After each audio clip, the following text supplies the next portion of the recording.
الرهين الفرنسي إيرفي غورديل أعدم حسب شريط نشره الخاطفون وهم مجموعة تدعى جند الخلافة كانوا قد اختطفوا الرهين الفرنسي يوم الأحد في منطقة جبلية قرب مدينة تيزي وزو القبائلية، وأعطوا الرئيس الفرنسي مهلة 24 ساعة لإيقاف العمليات العسكرية ضد تنظيم الدولة الإسلامية المتطرف، وإلا فستعدم المجموعة الرهين الفرنسي.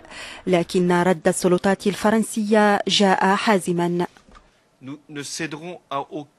لن نتراجع في وجه أي ابتزاز أو أي ضغط أو أي مهلة مهما كان الأمر حقيرا وبغيضا، لأن المهدد هنا هي حريتنا وأمننا وسيادتنا. وحدات مكافحة الإرهاب الجزائرية كانت قد سابقت عقارب الساعة لمحاولة إيجاد الرهين الفرنسي، ومشطت المنطقة على نطاق واسع خلال الساعات الأخيرة، لكن جهودها محاولة العثور على أثر للضحية لم تكلل بالنجاح.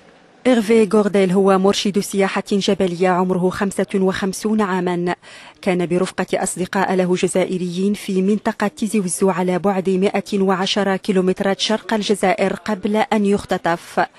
مجموعة جند الخلافة المتطرفة المسؤولة عن اختطافه انضمت إلى تنظيم الدولة الإسلامية الأسبوع الماضي، وبايعت خليفته المزعوم أبو بكر البغدادي.